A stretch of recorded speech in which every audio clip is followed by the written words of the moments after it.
Only people that are mad about the big, beautiful bill getting passed is the ones that are lazy as fuck and been living off government assistance this whole time.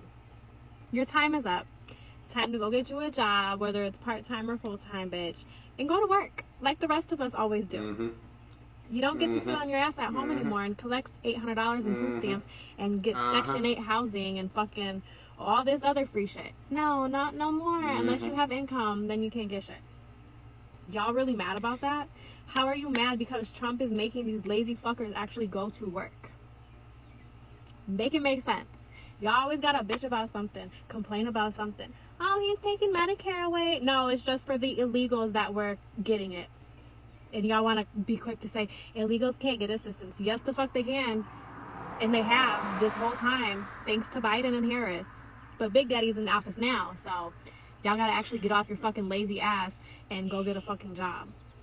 Or get the fuck out the country. Yeah! I love the way you call me Big Papa. Big Papa. But for real, like, I really do hope that she's correct and that actually it's just the illegals losing these Medicare, Medicaid, and it's not actual people that have genuine disabilities or like older folks falling off through the cracks. As you will see in this next clip, you will see that there's a lot of people with disabilities allegedly who are worried that they're actually going to be losing their Medicaid. So I really hope that that's not the case and that there's a proper process in place to ensure no one falls through the cracks that actually really needs it. My medication, it runs $20,000 a month without insurance. I make $800 a month. Oh, that will kill me. That would kill my friends. That would kill millions of people in this country if they lose their health care. We're in California's District 22, a rural community in the state's Central Valley. This district voted for Trump for the first time in 2024, but now his policies threaten one of the benefits people here rely on the most. Do you know anyone personally who voted for President Trump but depends on benefits like Medicaid? Oh yeah, I know a lot of people. One resident who would be impacted by Medicaid cuts is 64-year-old Irma Arredondo, who voted for Trump in 2024. Irma has several... Yeah, so you see, from my understanding, that's 64, right? I think, is it 65? And then Medicare kicks in, right? So I think Medicare, let me check it real quick. Just hold on. I believe Medicare kicks in at 65, right? So Medicare, yes, 65 plus.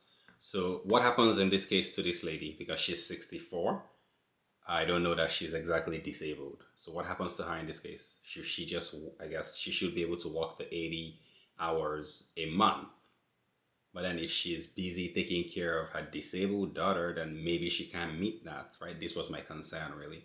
So you let me know down in the comments below, like, are there any provisions for these kind of edge cases?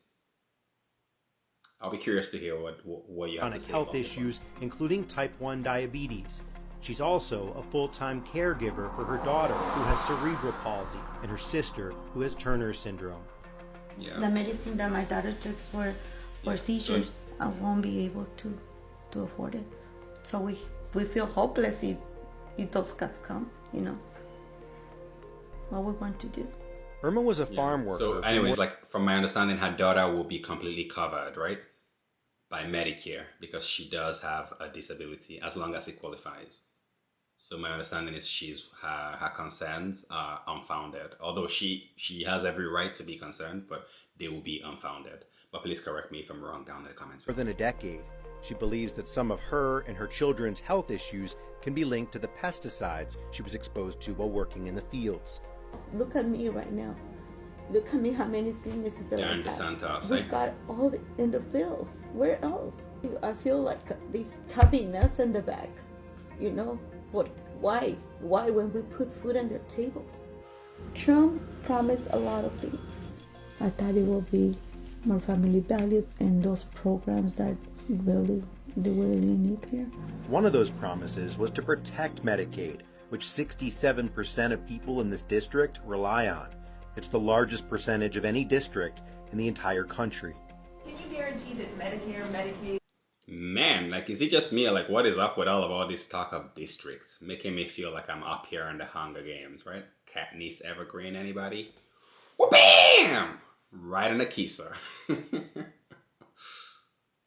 will not be touched. Yeah, on fire. I mean, I have said it so many times, we're not going to touch it. The yeas are 218, the nays are 214.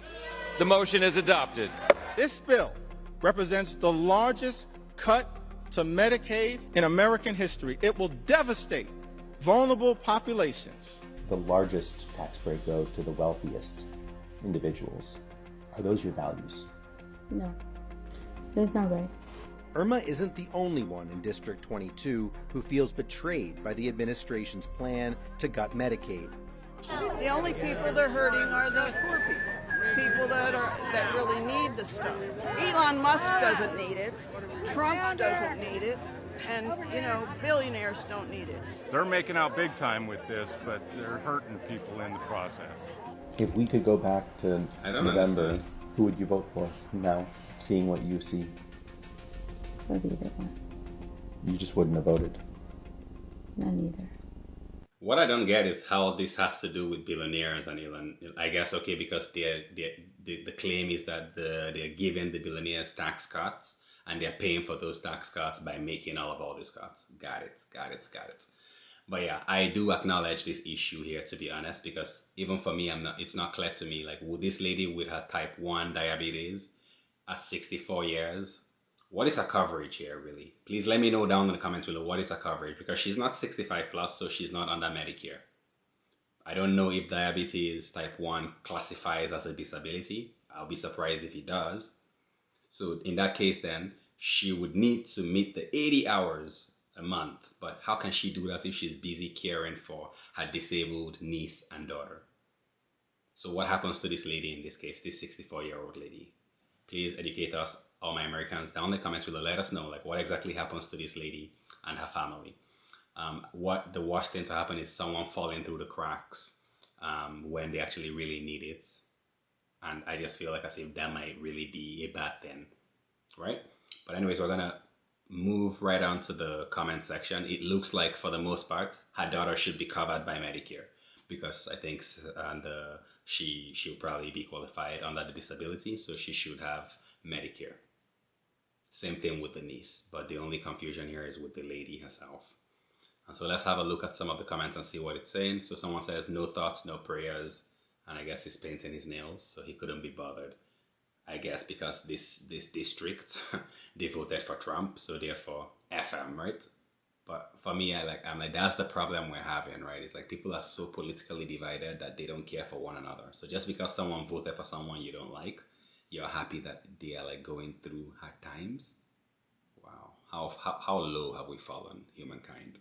Someone else says, don't look at me, I voted for the smart lady. Not sure who that is. Oh, I guess Kamala Harris. Okay. Someone is like, we told you. Someone else says $800 a month and still voted Trump. Why? I don't get it. Like, what does that? He's making $800 a month. How does whoever he voted for, what does that change? $800 a month is $800 a month. Doesn't matter who you vote for. Someone says thoughts on tombstones. Someone says, why are these people always crying about getting exactly what they voted for? I don't think they voted for this, right? You even saw the clip where DJT claimed that he would not be touching Medicare and Medicaid. So yeah, I don't think this is what they voted for. Another person says he makes $800 a month and votes for tax break for billionaires. Laughing. Someone says, why do people believe Trump or Republicans stand for family values?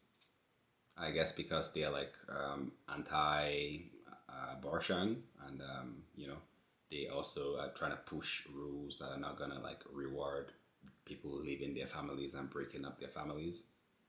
Yeah, I would say, but I don't know for sure, right? What do I know? Just a C student over here. Someone else says, yet she still says she wouldn't vote for Kamala. Have no sympathy for these people. So just because she won't vote for your person, then you have no sympathy for her? Got it. Someone says, but Kamala's laugh was too loud. So anyways, you get the gist here, right? People don't give a damn about this district because they voted for Trump, so I guess they deserve to essentially suffer.